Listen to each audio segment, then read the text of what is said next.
Okay, now I could not interview you for our show without mentioning the Martian Manhunter because our friend George Rizak is a huge fan of Martian Manhunter. Martian Manhunter, he was never as popular as the other members of the Justice League. So how did that assignment come about? Was it something you picked or did they come after you? Well, we were winding up our work on the Spectre, okay, sure. Tom Mandrake and I, and we were looking for something else to do.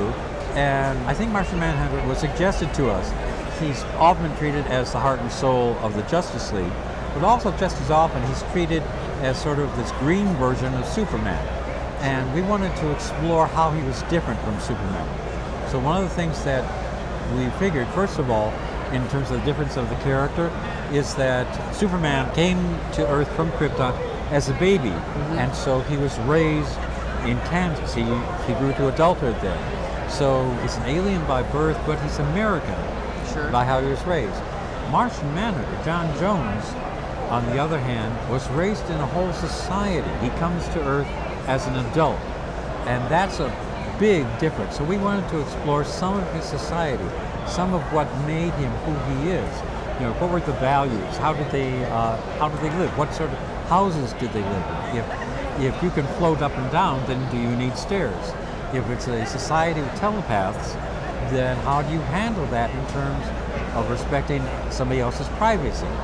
So those were aspects that we wanted to go into. That was a successful series. It was probably the most successful Martian Manhunter's ever been. Now, there's been another recent decision. I'm not sure how I feel about it, but they've sort of retconned Justice League's history so that Cyborg has replaced Martian Manhunter as a founding member. What are your feelings about that? I haven't read it, and basically, again, if it's their continuity, they have the right to make it but they're also reissuing some of my old stories in trade paperback, so I know they still exist. Yeah. So I'm fine with that. You know, my stories exist. I did what I wanted. My basic feeling, usually with any character that I've spent time and worked on, if I had the freedom to do what I wanted with it, other people should have the freedom to do what they want or what the company feels is necessary. And one last thing I want to talk about is Hawkworld, because I believe it was Timothy Truman that wrote the original series, right? I mean, you took over the monthly. It was a prestige series, and then I came on for the ongoing series. Sure.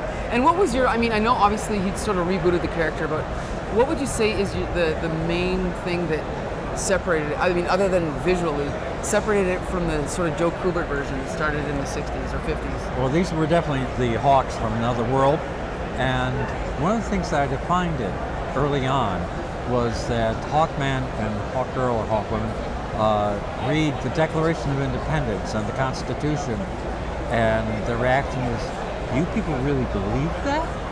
If so, you're among the most dangerous people in the galaxy. And one writer wrote in and said that we were like a civics lesson disguised as an adventure story. And I feel that, that was largely true. We were sort of exploring that.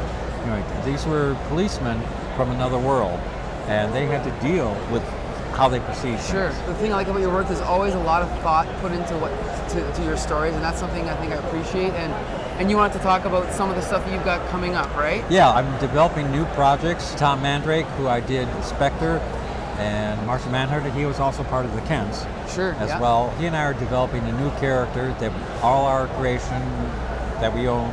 It's called Cross, K-R-O-S, but it also has its own page on Facebook. So if people want to get a taste of the art that Tom is doing for the book, they can go there and take a look. I think Tom's art is amazing. It's always amazing, but he keeps on evolving and changing.